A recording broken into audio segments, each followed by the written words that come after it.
welcome back. That was amazing. We had big violin player there, Andrew Huang and Frankie Wood. And I tell you what, I wish I could use my fingers to make that music. That was pretty magical, wasn't it? I wish I could make any music. True. I mean, yeah, I tell you what, my attempts at that would be just disastrous. And being tone deaf, yeah, no dice. Thank you everyone for enjoying that. We've got about 5 minutes now before the keynote starts, maybe a bit longer. And so if you want to get a coffee, tea, if it's 2 a.m. for you, like it is for me in Australia, I tell you what, you need some caffeine, do it now, and then you can settle in nicely for the keynote shortly. Now, if you're following along on social media, hashtag HashiConf is where we're going to be sending all of our communications. You'll see wonderful things. You can join along at home and be part of the whole action, which is really, really good. So with that sorted, what are you looking forward to today, Sophie? You know, something Berkey and I were both talking about before we joined is we have all of these announcements that we've been holding inside and keeping in, and we can't wait for today to, get to the announcements. Particularly, I work in the console product line, so it'll feel really rewarding to see all of the work that our teams have been, putting their heads down, trying to get out to our customers, be announced today, and then we can go and share and talk and celebrate with everybody. Yeah, and showing a bit from behind the scenes, being HashiCorp employees, we've been privy to the announcements that's happening this week for a little while now. And I think the biggest thing I've tried to maintain my composure about is, geez, don't mix up the day 2 announcements with the day 1 announcements, right? And spoil that hard work that everyone's been doing. So I'm looking forward to what the keynote's got in store. Some of my favorite things are in there shortly. So if you're looking at the security line and those sort of feature sets, this keynote today is for you. Now, if you're infrastructure and like things like Terraform and whatnot, the keynote for tomorrow is where it's at. But I tell you what, there's something for everyone today. Absolutely. I'm also really looking forward to getting to chat with Mitchell Hashimoto, the co-founder of HashiCorp. He will not be on any stage today except here with us talking. Not just today, but the whole conference, right? We've got him a unique exclusive, right? Which is pretty cool. Absolutely. Yeah. And you can see behind us here, we've got the stage floor. Everyone's just filtering out slowly now. They've had their breakfast, like you should be doing a dinner lunch at home.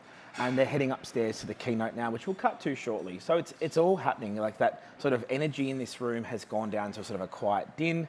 Hopefully we're bringing you some excitement and energy, but it's getting really close now. And I've got like the shakes. I don't think it's from the coffee. I actually think it's from the excitement from this keynote. So I think Armon's presenting this keynote today. He is one of those speakers, and I'll tell him this when he comes onto our show later today. I think we have him tomorrow. Yeah, thank you. It's this whole idea of being in a different time zone. It's technically tomorrow in Australia, so maybe I'm still on Australia times. Time traveler. Yeah, but I love how he speaks, and when he speaks, it doesn't matter if it's a room of a couple of thousand upstairs or if it's just you one-on-one, like I'm fortunate to have dinner with him last night, is that you feel like the only person he's speaking to. And I hope that comes through on the stream. I know it will from the previous HashiConf. So that's really cool. He can speak about anything, the color of the paint on the wall, and I'll be just eating out of his hand. Absolutely, and it's always so weird for me to see him without a whiteboard. That was like my first introduction to Armon, right? Is just all the whiteboarding sessions, and so it's great to see him on stage and in his full presence. But maybe we can sneak a little whiteboard onto our set tomorrow. Yeah, tell you what, I think it's like he'd be in his natural habitat, right? I'm thinking like David Attenborough and like the natural habitat of the animals, right? I think Armon needs to have his whiteboard. But, there's a lot of things happening today, and we'll keep you in tune of what's going on. We'll take some time shortly after the keynote to go through the platform itself and the various things that you virtual attendees can do. What's been cool in the chat, which we can see here, is that it's not just a laptop for show, is that we've got people from Scotland, Germany, Australia. I've seen a couple of colleagues like DevOps Domi, who's from the UK, and Lucy and others who are jumping in there, and people are just genuinely excited. Like, yes. I can't believe how far our reach is. Absolutely. I saw Cayman Islands and Nigeria in this morning. It's been really great to see where you all are coming from. So keep adding in where you're tuning in from, what time of day it is for you. Yeah. Are you on coffee or are you on wine? Like what part of the day are you in? So we'll keep checking that chat. But for now, we're going to go to the opening keynote. Later, we'll talk more about the virtual platform in the day ahead. Let's jump over to our fellow MCs, Shirley and Justin, on the main stage. So, I tell you what, before we go, I think we might have jumped the gun there.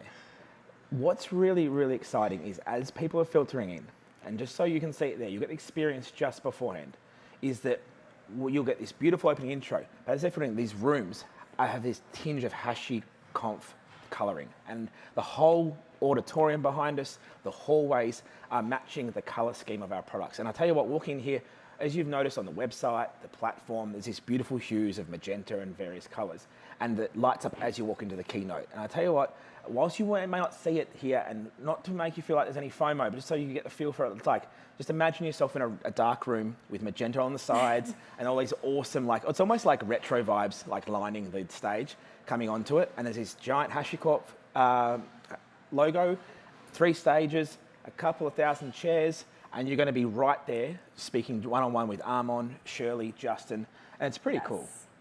So we have that coming up, and as I think filtering in, I think some people have decided to take a bit of time going up the elevator, having a chat, because this is the first HashiConf global, I think is it 2 years? Yeah, for a bit. And I think for a lot of people, they want to catch back up. Now, it sounds like they've caught all back up, and it might be time to go see what our MCs, Shirley and Justin, are up to. All right, let's toss it their way.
Please welcome your MCs for the day.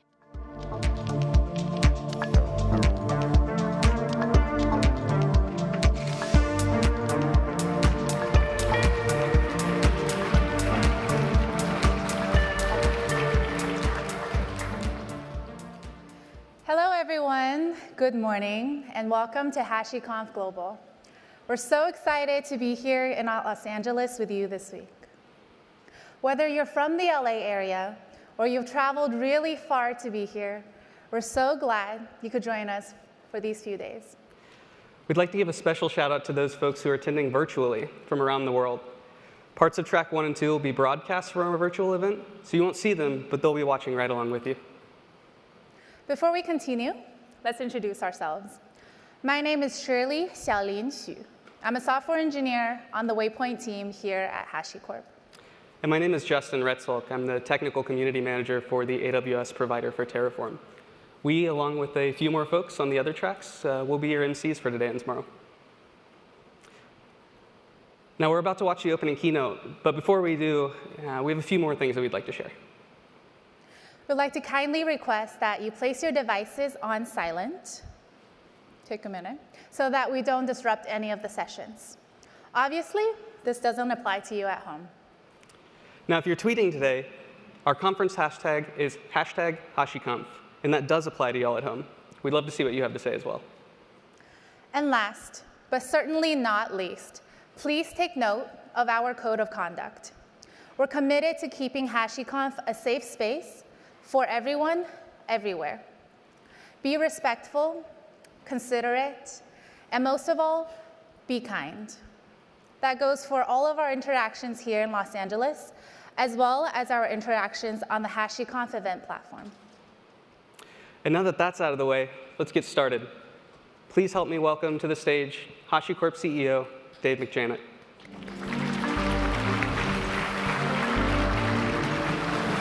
Thank you. Morning, everybody. Is this thing working? Excellent. So let me add my huge thanks for everybody for joining us today. It's been a while since we were last together. I was reminded it was actually 2019. So a huge thank you for those 1,000 people plus that are in the room, but also because the world has gone digital. There are 10,000 more watching the live stream with us today and tomorrow. So a huge, huge thank you for joining us. A ton's happened since we were last year together, and I thought it might be useful just to spend a minute to reflect on how far we've come. This November will actually mark 10 years since HashiCorp's founding. So in November 2012, this is when this all began. What we've done together is actually kind of amazing. And it's not just us, it's the people in our community, it's our employees, it's our partners that have helped position our company as this kind of core enabling force inside the cloud ecosystem. Thank you to all of you for supporting us over that 10-year period, because I know many of you have been here since the beginning. Some of the highlights that jump to mind, if you actually look at the pace of engagement with us, we actually have not only seen downloads of more than 250 million of our products across 8 different categories. Those are being dropped into the HashiCorp user group community, of which we have like 155 around the world in 55 countries, which is kind of a remarkable commentary on the scale of engagement from all of you. When we started HashiCorp years ago, it was just a couple of products. Today, it is literally 8 products, 2 of which you'll hear a bunch more about today, which is Waypoint and Boundary, which contributed to the download numbers you see on the screen. We actually don't track the downloads, truthfully, all that closely. It's not what we're trying to do, but we know that from what we can see, there were 250 million downloads in just a single calendar year, which is kind of mind-numbing. We've also seen a huge lean in from the ecosystem in terms of integrations. So Terraform alone has more than 2,000 providers. I tend to refresh registry.terraform.io all the time to see what's new. There are more than 2,000 Terraform providers in the ecosystem. They span not just the cloud estates like Amazon, Azure, Google, Alibaba, Oracle, as you would expect. They also exist for traditional on-prem infrastructure, things like vSphere, things like vSAN, things like Palo Alto Networks, and all the technologies that are critical to the private data center. And we've also increasingly seen Terraform providers be built around the SaaS ecosystem. So I run into people all the time that are using Terraform to configure and automate the onboarding of developers and GitHub, for example. What it speaks to is just the scale of sort of standardization that we've seen around the products in our portfolio, and that's being done by all of you. We actually have more than 500 cloud and technology partner integrations across more than 250 companies in our overall portfolio, which is kind of an amazing commentary on the power of open source. To make this all work within our growing customer base, we partner with a little over 400 we call them global system integrators or regional system integrators across the world, literally around the globe, each and every day. These are the folks that are making companies successful in the adoption of our tech. That has helped us to have the privilege of partnering with almost 200 of the Fortune 500, which is kind of an unfathomable number when we started this, to consider how critical our tech is to the most important brands in the world. Some of those folks are here. You'll, over the next couple of days, hear from people like Comcast, City National Bank, Snowflake, some really, really large companies, as they come up and share what they're doing with our tech to really automate their infrastructure estates. That's all done by our employees, which span, I believe the number's 24 countries around the globe. As a remote company, this has been a huge advantage for us. We have employees in 24 countries, more than 2,000, and that's what makes this all happen. And lastly, in December, we took the critical step of becoming a public company. This is an important milestone for us, largely because it allows us to provide transparency around the state of our company to those large organizations that are making really, really significant generational bets on us as a partner. So I'd like to send my thanks to all of you for helping make this happen. It's been a really, really fun 10 years, and I look forward to the next 10. Being in this information flow is actually a real privilege, and I think, Armand and I in particular get to spend our time traveling around the globe, learning from what you all are doing, and what we've heard is actually incredibly consistent. What we see in terms of people's cloud adoption journeys is there's sort of a phase to it. Stage one, someone says, hey, I need to build a new mobile banking application. Let's do that on Amazon or Azure. We sign up an enterprise agreement with Amazon, and off we go. We assign some developers to start building that. 6 months into the program, we've got 200 Amazon accounts. Our security team's freaked out by the fact that apps are being dropped into a low-trust network perimeter. And our networking team's probably just saying no to just having those apps see traffic. It is during that period that our open source products are used, right? Probably more so even than the cloud native products in many cases because of the surface area of integration that's been accomplished that's helped standardize some of those core concepts. So Terraform, Vault, Consul, et cetera, are used in that phase one part of the journey. Then invariably, someone has to bring it all under control. And whether we call it a cloud program or an SRE team or a DevOps team, the core point is a core team is assigned to bring some order to it. So we can say, hey, we're going to have 10 Amazon accounts, not 200. I'm going to stand up a standard shared service of Terraform Cloud or Terraform Enterprise or Vault or Consul and allow people to consume it. And in so doing, we can industrialize the application delivery process to cloud without getting in people's way. And I think this is one of the really cool things that we've done as a company is enable this model in an industry. These are the things you don't really set out to do, but when you observe it, you go, yeah, the fact that Terraform allows this producer-consumer model has given rise to this notion of a platform team or a cloud program that could run a central shared service for everybody to consume. And that is the pattern. Around the globe, around every region, every geography, that's the journey that people are going through. And I think they're increasingly looking for prescription. I would argue that those folks here in the room, by and large, are owners of those platform teams inside your companies. Right? That's who you are. That is who our customer is. That platform team or its equivalent is our customer. The really neat thing for us is how that basic model not only applies to your cloud program, but for folks that have been going down this path for a while, is actually adopted on their on-premise state as well. Look no further than the proof of the registry, where I looked the other day and I saw that the Terraform provider for vSphere, which is owned and maintained by VMware, by the way, has been downloaded 6 million times this year. Right? So what it tells us is actually not only is this model being applied to the public cloud, it's actually being applied to the private estate as well to enforce a common operating model across what is just the reality of people's estates. This has always underpinned our product philosophy. In case this wasn't clear, our open source products have always been designed to solve that V1 problem for the user, and our commercial products, because the Global 2000 asked us to do this a very, very long time ago, serve the needs of running those things as a central shared service for the company. That's the critical aspect of how our model works, and it's the balance of open source innovation that makes the market standardization happen for everybody, plus the ability to commercially partner with the biggest companies on the planet, literally in the runtime path of their most important applications in their estates. I would say most companies that we engage with are somewhere between stage 1 and stage 2 of this journey. I think it just underscores how early this whole cloud thing really is. We actually did an annual State of Cloud Strategy survey with Forrester earlier this year, and you may have seen it because it kind of reinforced the same things that we see subjectively, but with data. What it told us is, first and foremost, multi-cloud is the standard, whether by accident or by design, which I think Armand and Mitchell coined a while ago.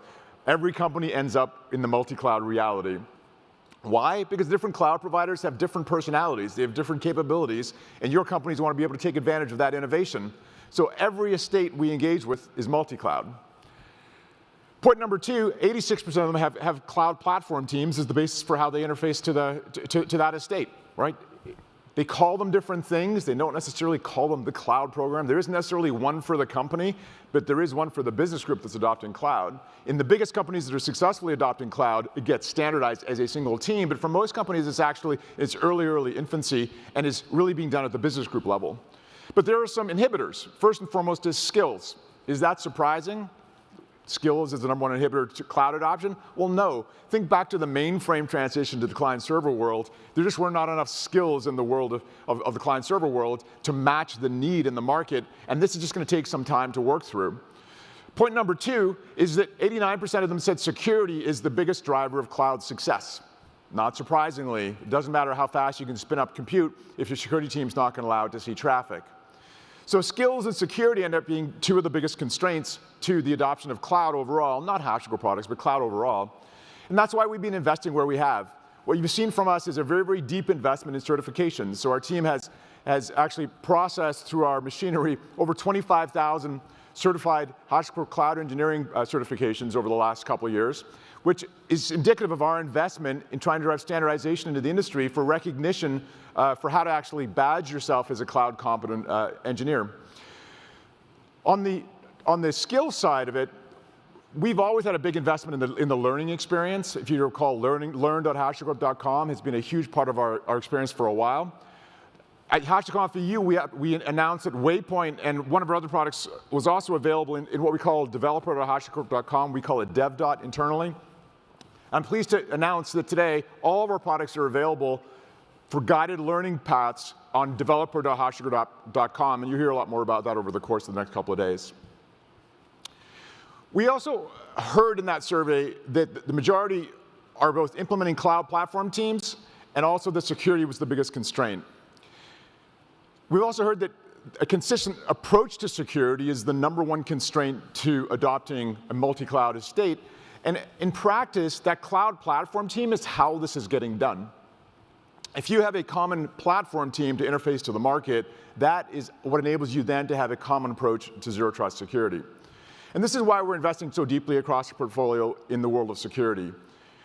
It all starts with identity as the foundation, right? Identity of machines and identity of people. And then number 2, it's about the ability to encrypt traffic from one place to another across that hybrid estate. For us and for all of you, the cloud operating model is and always has been a zero trust model by default, right? Cloud is by default outside of your data center. So the cloud operating model is a zero trust model. And so the investments we're going to hear about over the next couple of days are really just indicative of us lowering the bar for everybody to be able to drop that zero trust model across the private cloud and the public cloud estate. So let me hand things over to Armon to talk a little bit more about some of the announcements we're going to make today.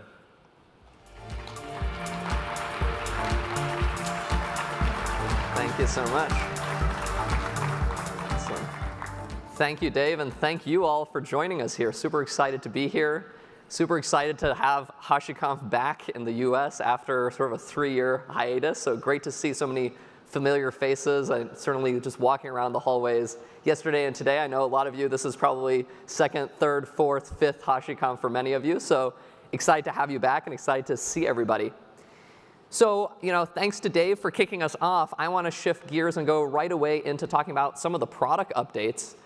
As many of you know, we have a pretty broad portfolio, so I'm not going to try and talk about everything today. We're going to focus in on really the security and networking layers today. And then join us tomorrow. We're going to talk about the infrastructure and application layers then.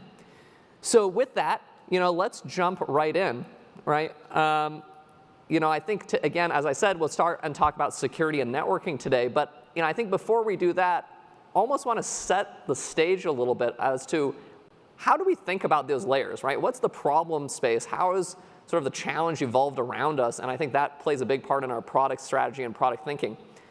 If we kind of go back to the traditional data center, right, the way we think about and talk about our approach to security was very much what I'd call sort of a castle and moat approach, right? We had the 4 walls of our data center. We protected the traffic coming in over the front door.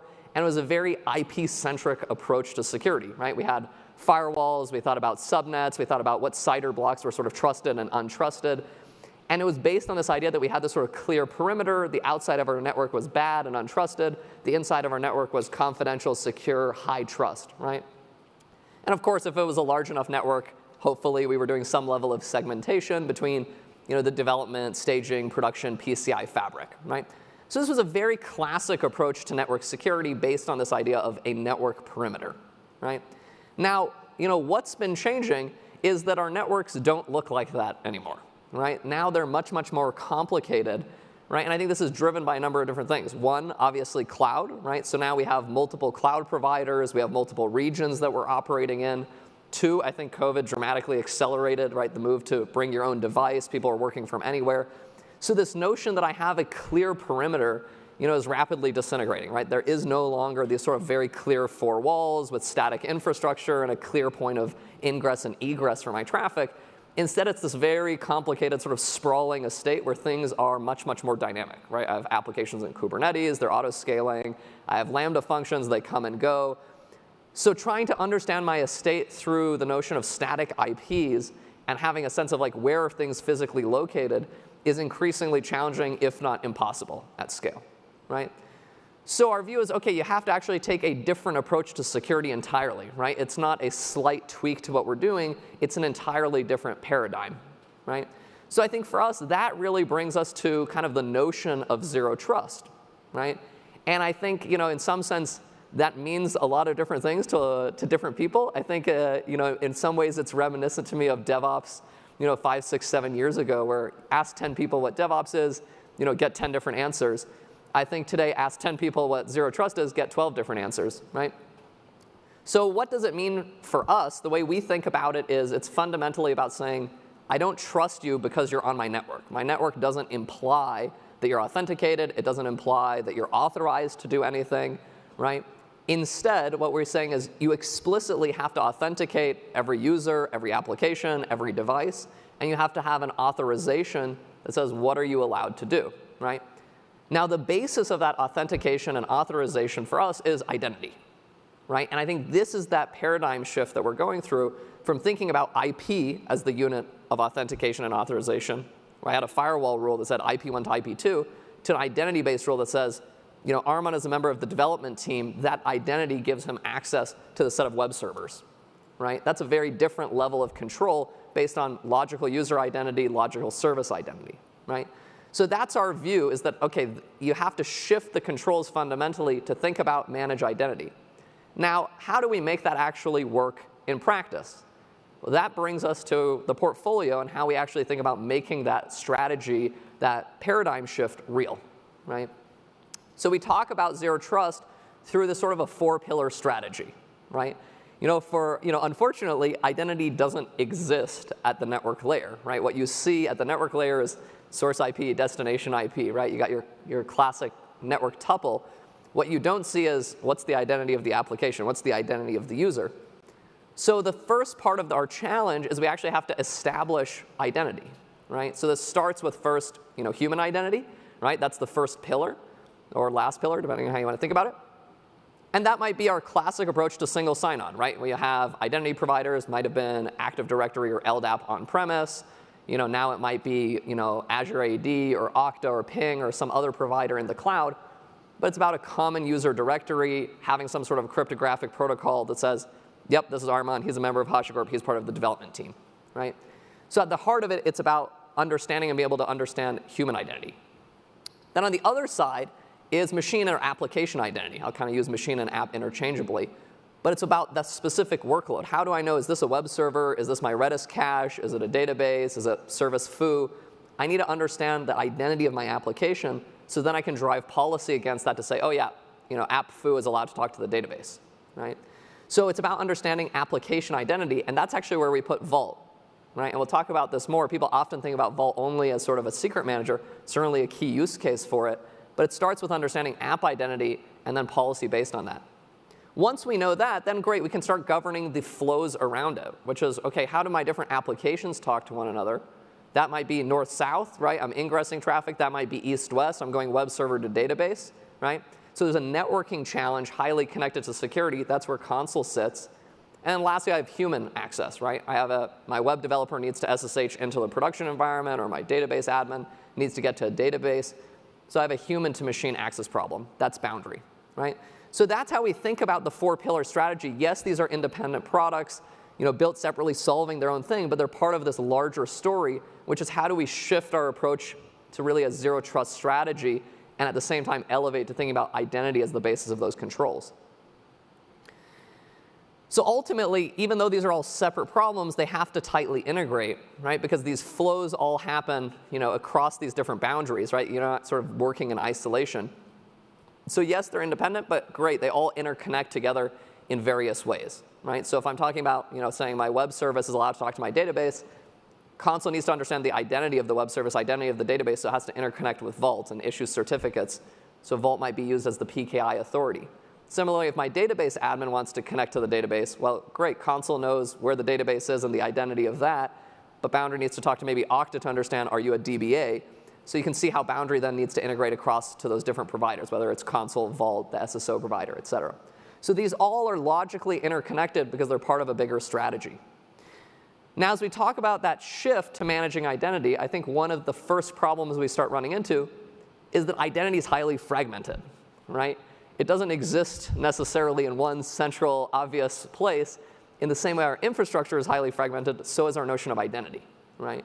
It exists across many different application platforms. So apps running in Kubernetes will have a different notion than apps running in Cloud Foundry, than apps running on a VM-based workload. Our user identity is fragmented across many different systems. And then add cloud to that challenge, where Amazon's IAM is distinct from your Azure IAM, is distinct from Google, is distinct from Ali Cloud, et cetera, right? So it was within that context that we actually initially built and conceived of Vault, right? So it's actually, if we go all the way back to the first RFC we ever wrote for Vault internally, we called it Kerberos for applications, right? If that doesn't mean anything to you and you don't know what Kerberos is, your life is blessed. I congratulate you. But the challenge was really this notion of, great, these identities are highly fragmented. How do I manage it in a consistent way across all of that? So the first problem was, great, Vault needs to integrate with all of these different platforms so I can map that identity in regardless of where it's running and say, great, this is web service foo. Maybe that's based on the AD service credential on-prem. Maybe it's based on a Kubernetes service token. Maybe it's based on my Amazon IAM identity. But now I understand that this is web service foo, right? So once I have that, then I can base policy around it and what it can do, secret management being sort of the obvious first use case. So with that, I want to go into some of the actual product updates, right? And since we're starting here with Vault, let's kind of dive in there. So more specifically, I want to start by talking about HCP Vault, right? So with Vault, we've been over the last year or two really making a focused effort on bringing it and delivering it as a managed cloud service through HCP. HCP being the HashiCorp Cloud Platform. That's our chassis for delivering all of the HashiCorp products as a managed service, right? So as part of that, we're constantly looking at how do we lower the bar to operating this infrastructure at scale. Us delivering it as a managed service is a core part of that. So we started off with maybe the more basic use cases around development clusters and single region production, and then over time have steadily expanded that to multi-region capabilities, enhanced enterprise features. So some of those improvements include performance replication across multiple regions, multi-factor authentication, and a much expanded set of providers and plugins for Vault that are now validated, including the EKS support, LDAP, SSH, Mongo, Snowflake, and many others, right? So as we think about kind of making that continuously easier, yes, part of it is about bringing more of the plugins, more of the integrations, more of the enterprise capability into the cloud, but it's also about supporting users wherever they're running, right? So we started this journey on AWS and initially focused on bringing HCP Vault out there, but it's clear to us that the demand is much, much broader than just AWS. So super excited to announce today that as part of that, we're bringing HCP Vault to Azure. So that's available today. It's now in public beta. You can kick the tires immediately. It's free to get started. Just sign in, and you can start provisioning a cluster on Azure. So let's take a super quick look at what does that actually look like. So much like our other products, starts by you log into your HCP dashboard, and once you go to Vault, you can go through the create cluster sort of flow, and you can see immediately now we have a choice between, do we want this running on Amazon? Do we want this running on Azure? And then we can continue through the flow, just like before, picking our different sizing, picking various sort of configurations for the cluster. And then eventually we can get to, great, create the cluster. And then this will go through the workflow, bring up our cluster within a few minutes. And great, we can see now it's up and running, manage it in exactly the same way we would have done on AWS. But now it's sort of fully managed, and leave it to HashiCorp to deal with upgrades, backup, and sort of full lifecycle management of that.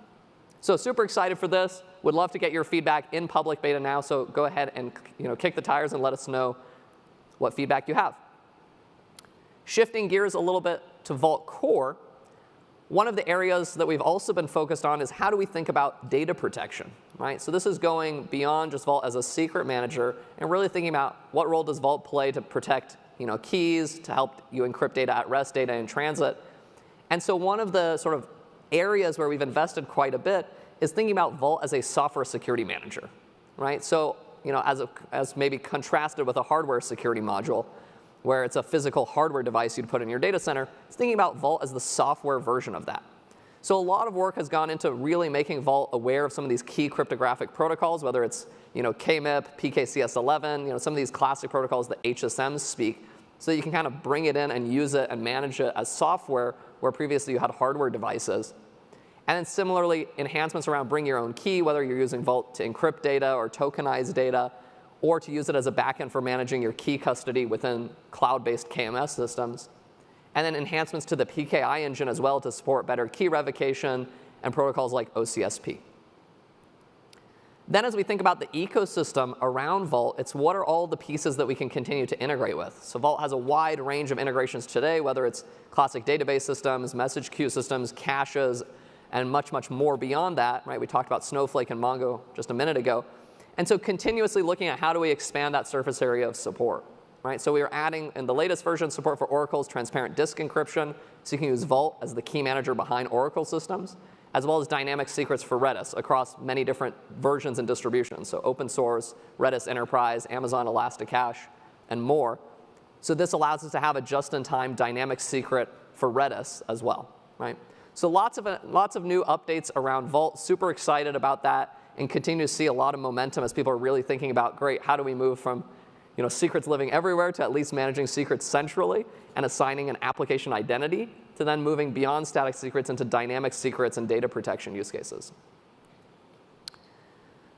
So now I want to shift gears a little bit and talk about Consul, right? So the next part within this sort of zero trust portfolio is great. We've established application identity. We can use that to then do things like key management, secret management. But then how do we leverage application identity to actually automate some of our network access, right? This is north-south, this is east-west. So when we talk about Consul, there's 4 different use cases that we often talk about, right? I think the first thing where most people start with Consul is really service discovery, right? And it's acknowledging that in that same way our cloud landscape is now across all these different things, our application landscape's across many different platforms. So we have customers that span everything from mainframe to bare metal to VM to container to serverless to now WebAssembly, right? And I think that's the nature of infrastructure. It's not everything is running on one platform, right? I think if history of tech tells us anything, turn the crank and we'll have 2 more platforms to support in the near future. And so the challenge becomes, how do you actually allow applications to interoperate across all of that? That's the first problem Consul sets out to solve, is to have a consistent way to do the discovery and networking across all of that. Then the next problem is, how do we secure all of this, right? As we have application traffic going across clouds, across platforms, how do we normalize our approach to security controls and say, great, application foo is allowed to talk to the database. Foo might be in cloud, database might be on-prem, foo might be auto-scaling up and down, and I don't know what its IPs are. So that's really, when we think about service mesh, it's really about up-leveling some of the security out of the network and into the application layer and enforcing it through mutual TLS, right? And of course, on top of that, once you're in that flow, you get observability, you get traffic shaping, you get all these other side effects. But for us, I think the core value is really thinking about how do you simplify and make consistent the approach to service security across all these platforms and clouds. Then the next piece of it is, great, it'd be nice if we could snap our fingers and move everything into a service mesh world, but unfortunately we can't. And so how do we bring along the rest of our network with us, right? And so when we talk about network infrastructure automation, it's about how do we take that identity-based or dynamic approach to managing policy and bring it to where we have firewalls, load balancers, API gateways, traditional network infrastructure that sits in between our applications and supports them. So rather than have to file a ticket and manually update a firewall, it's about how do we connect Consul and Terraform together to say, I'm going to define the policy of my firewall in an abstract way where I care about the services, right, foo and the service database. And as those things come and go, as they auto-scale up and down, great, Consul provides that real-time information invokes Terraform, and we keep the network up to date without any manual ticketing process. Lastly is the API gateway challenge, which is as we go north-south, how are we ingressing traffic, whether it's into mesh, whether it's into sort of this multi-platform environment. We need a consistent way of doing that. So those are kind of the key use cases for console. Now with that, I want to jump into some of the updates, particularly around console 1.14, which is the latest version now in public beta.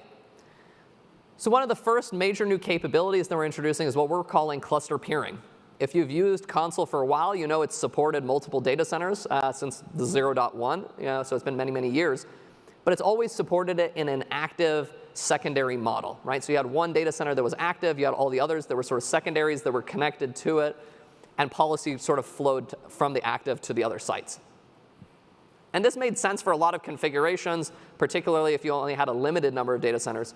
But I think what we've continued to hear from people is they wanted more flexibility to have more complicated topologies. What if I don't just have a star topology? What if I have a hub and spoke? And I think the other challenge we've seen is in large enterprise settings, you might not have a single administrator of a mega console. Instead, each line of business or each application team may have their own console cluster with their own administrators, but they still want to allow traffic to flow between those different domains. So this is the problem cluster peering sets out to solve. Now each of these clusters can actually be their own active site. So instead of active secondary, they can be active, and they don't have to be hub and spoke. It can be an arbitrary topology, right? So this allows different lines of business to maybe run their own, or each application team to run their own console, but then still peer with each other and say, hey, great, my app team might need to share traffic with your app team. We should have a peering relationship between us. This then allows us to also go one step deeper and delegate to the application teams their own namespace, or what we call an administrative partition within console. So teams can set their own policy, manage how they want to do traffic flow, do their own sort of configuration, allow traffic between their own services. So pushing that down to the teams and giving them more autonomy, but then allowing that to happen across different data centers, right? So this enables more rich use cases, things like service failovers, where we can say, great, app A maybe is trying to talk to app B within data center 1, but if that's unavailable, we should do a failover and talk to service B in data center 2, right? So this enables much richer types of functionality, whether it's around multi-data center topologies, service failovers, and delegation to teams. Then when we talk about console data planes, I think another piece of feedback we've gotten was how do we simplify the operation of console, particularly in environments like Kubernetes, where the underlying platform is already giving us a bunch of health checking, right? So console historically had a rich gossip system and allowed it to detect failures of the underlying nodes and infrastructure. And that made sense when you're running it on bare metal, VMs, other environments where the underlying platform isn't providing health checking or that kind of failover, right? So console had to provide it. If we're running in Kubernetes, we can trust the platform to be doing that health checking for us. So it's an opportunity to actually simplify the way console works. So we're now introducing the notion of console data planes, which is a streamlined version of the console agent and Envoy proxy. So they run as a single container, and they skip out on the gossip protocol that console traditionally has. So this makes it much easier to operate, right? There's less overhead with console. You don't have to have bidirectional network communication with the gossip protocol. So it's much lighter weight, much simpler to operate, simpler life cycle, and it makes it easier to say, great, if I'm just running Kubernetes applications, I can connect that up to, for example, the HCP console environment and not have to do a complex network peering relationship, right? So a bunch of different improvements here really around simplicity, user experience, and flexibility of deployment. So we're super excited about that, and that's available as part of the 1.14. Next is when we talk about console, it's about that kind of multi-platform challenge, right? In the same way customers started embracing Kubernetes and serverless, Lambda is a key part of that. So earlier this year, we talked about a lot of the work to extend console onto ECS natively.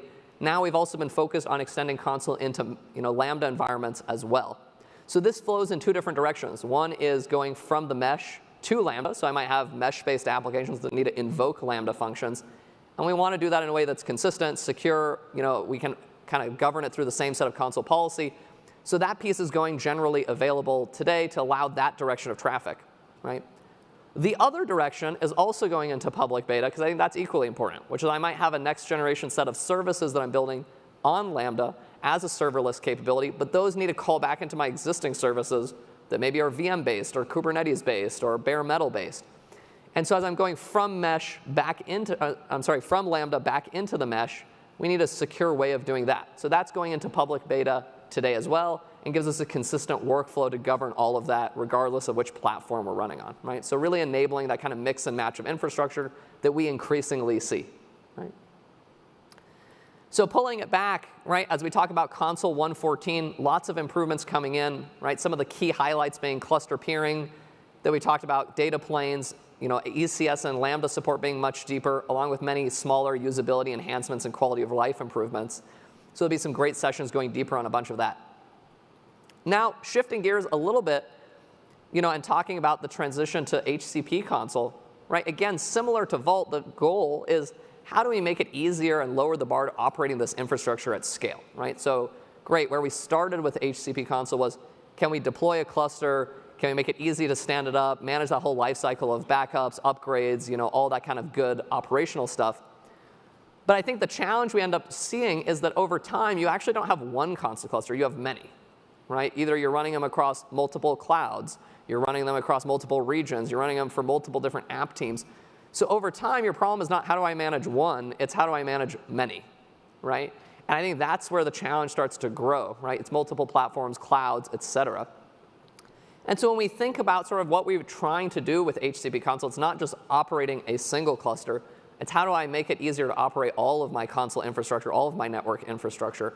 So that's where we've been spending a lot of time thinking about, OK, how do we solve not just the control plane, but the management plane around that and make that simpler? So excited to share some of the updates around that and some of the work the team's been doing around really making that a simpler experience.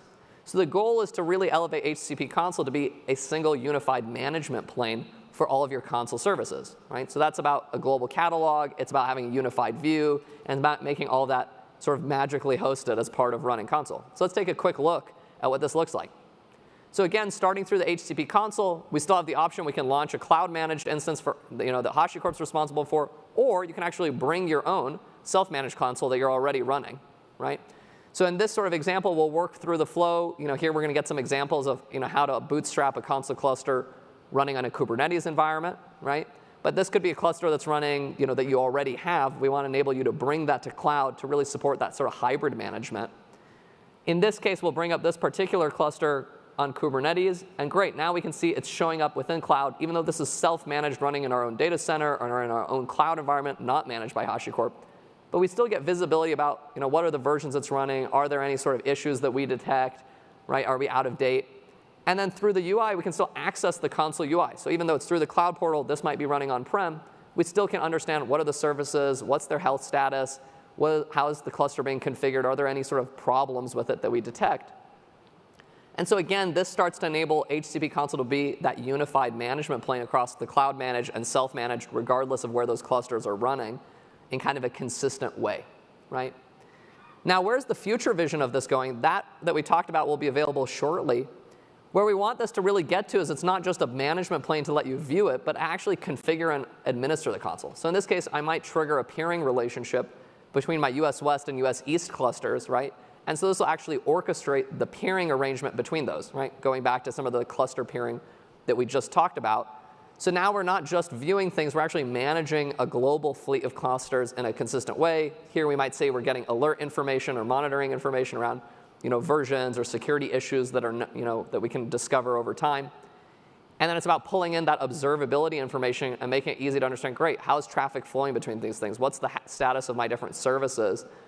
So it's really meant to become not just for the operators who are running console, but really end users who are running their services to understand what's the status of my application across different clusters, different environments, what's the health of all of these things, right? So we're super, super excited about all of this work, and this is all coming very, very soon in the next few weeks. So if you're interested, we'd love to get your feedback. This is going into private beta, at the end of the month. So please sign up. We'd love to get your feedback and participate in helping us shape the future of this as we better understand what are the workflows and challenges you all have. So please, if you're interested, sign up, and we'd love to hear from you. Now I'd like to hand it over for just a minute to our friends at Comcast. We have Harman Dillon, VP of Software Development and Engineering from Comcast, to share their story about why they use HashiCorp console, as well as the broader parts of our portfolio. So I'm going to hand it over to him for just a few minutes. I'd like to thank HashiCorp for giving me an opportunity to speak as part of this conference.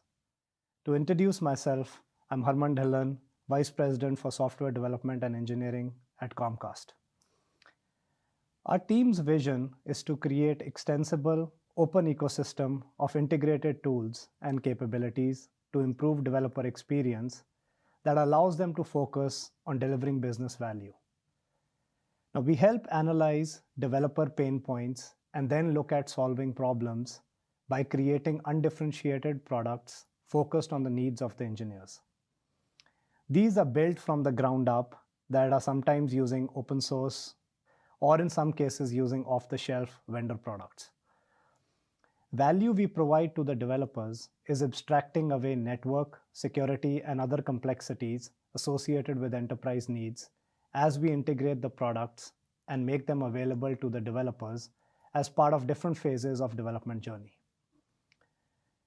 To name some of the tools and platforms we deliver to our engineering community: experimentation platform to run A/B tests, observability tools to provide a single pane of glass view across metrics, logs, and distributed traces, CI/CD platform for automating deployment pipelines end-to-end. Related to the HashiCorp stack, we also develop integrated tools to help the engineering community on ease of developing microservices, whether new or moving from monolith architectures. So in this space, we've integrated open source console with other tools in our portfolio to deliver a service mesh solution to the Comcast engineering community. We have fully automated the end-to-end deployment pipelines, both for deploying the infrastructure as well as onboarding of services. This in turn uses HashiCorp stack technologies like Terraform and Vault for secrets management. Our engineers are running several services using AWS Lambdas. So we are really excited about the GA announcement for being able to register a Lambda service as part of console, connecting them for other mesh services. This further empowers our engineers and seamlessly bridges services deployed across various environments that are using virtual machines, containers, or higher level services like functions as a service. Now, since we do not dictate a specific cloud where the engineers deploy services, we want to meet them where they are. Console-based service mesh infrastructure deployed in each of our supported public-private cloud environments, container-based workloads, etc., takes away the underlying complexity of deploying and configuring this infrastructure, ensuring all details related to networking and security are taken away, which vary for each cloud environment. This in turn provides the engineers a modern service mesh solution where service-to-service communication becomes safe, easy to use, and resilient. It relieves application developers from integrating, configuring, and testing undifferentiated network behavior logic. Awesome. Thank you so much to the Comcast folks and Harman for sharing that story. I think there's actually a lot more content if you want to. I'm curious how the Comcast folks are using console. They've actually talked about it quite a bit in depth, so lots of content to follow up on there. So lastly, I want to spend a little bit of time talking about Boundary, sort of the final piece when we talk about our zero trust focus. We introduced Boundary as an open source product almost 2 years ago in 2020 at HashiConf. And it's been a lot of work since then as we sort of continue to mature and advance the product. But before we talk about some of the updates, I want to talk about what is the problem we set out to solve. Right? Again, and it goes back to this picture I shared earlier, which is what's the state of our modern networks? They're very, very complicated, right? Our applications are dynamic. We're sprawled across multiple different clouds. We have public and private environments. And so our traditional approaches when we thought about how do we give users access to these things were very much based on techniques like VPNs, SSH bastions, traditional privileged access management solutions. And all of those were very much molded around the idea of I'm giving a privileged user access to my high trust confidential network, right? And so very much, and then we had to manage firewalls with static IPs. We had credentials and things like that. And so again, as we go back to our philosophy of zero trust, this didn't feel right to us. It didn't sit right in terms of how do we move away from network access? How do we move away from managing static credentials, static IPs, to really thinking about a different way of managing and giving users remote access? So kind of rethinking this from first principles, we said, OK, well, what do we want it to look like, right? And I think that brings us to sort of the workflow that we designed with Boundary, which is obviously starts with a user. They want access to some system. OK, great. Well, rather than have them have a separate set of username, password, or SSH certificate, or VPN certificate, we want them to just do a single sign-on with the identity they already have, right? So maybe that's Okta, maybe that's Azure AD, but bring whatever identity you have, and that should be how we establish the human identity. Then the next piece of it is, well, we don't want to manage a set of firewall rules or IP-level authorizations. Instead, we want a logical authorization around, great, Armon's a member of the development group has SSH access into these set of services. I want to define my authorization at a logical level, right? Not at a sort of network level or physical infrastructure level. Then beyond that, I want to be able to connect to all of these different services in sort of a dynamic way, right? I don't want to have sort of static rules, static credentials, static host names. So it's about integration with dynamic catalogs, whether that's through console, Kubernetes, cloud environments, right? And being aware of the sort of dynamic nature of the underlying infrastructure. And then I don't want to have to manage the static credentials for those things either, right? So I want to be able to integrate with systems like Vault so that those credentials can be sourced just in time in a dynamic way for those applications, right? And that way we can use Vault's ability to create a credential just in time, use that in a unique way to a session, and when the user disconnects, we revoke that credential, right? So all of that has been our focus with Boundary over the last 2 years, really focused on maturing the open source. We brought the Boundary service into public beta over the summer to really make that a lower bar in terms of getting started and having it as a managed service. So super, super excited today. The culmination of that is really HCP Boundary is now generally available. So super excited.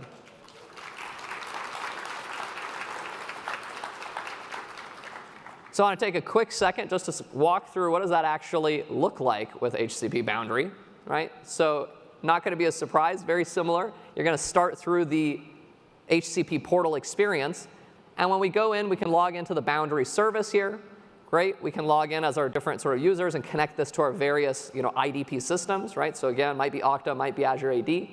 And we can see that we have an organization. We might be a member of multiple different organizations. Within that, you can see the workers that allow us different network access. So we might have multiple clouds, multiple regions we need access to. And within an organization, then we have multiple projects. That allows us to give different teams access to infrastructure and let them self-manage that. And now we can go in and see, great, there's credential stores. We can manage credentials in either static or dynamic ways with Vault. And then our targets are ultimately the authorizations. That allows us to say, which group of users has access to what. So here we're going to create a new target that's going to give SSH access to a particular set of, in this case, access points maybe running on-premise. And so what we need to associate with that target is what are the set of hosts that I have access to. In this case, we're going to provide a static host set. That might be dynamically managed through Terraform. It might be sourced through console or Kubernetes. And I'm going to associate the credential that we need, right? Could be a static credential or a dynamic one coming from Vault. And so we set up this target, which enables that authorization for the user. So from the user interface now, we can see the user does a refresh. They can see they have access. They push one button, and great, they're now connected all the way through. So in this case, they're prompted, great, if you SSH to this local host, the local Boundary proxy has established a connection all the way from their client through the gateway to the target device, and they'll be able to do SSH without needing to know what the password or the key is. That's being dynamically sourced from Vault, right? So we can see the user experience is designed to be very, very simple, right? They see a list of what they have access to. They push a button, and they're securely connected end to end. It's pretty brain dead for the user. And from an administrator's perspective, what we're really thinking about is what are those logical targets? I don't have to care about what was the firewall rule, what were the IP addresses, how do I keep up with it as it's dynamically managed. I define that logical rule and then keep that up to date even though we have a highly dynamic infrastructure, right? So a whole lot of complexity captured in a very short demo here, but super excited about all the progress here. I'm very excited to make Boundary commercially available today. So as I mentioned, HCP Boundary is now available. You can sign up for it on Cloud today. It's free to get started. Super excited to get all of your feedback on it.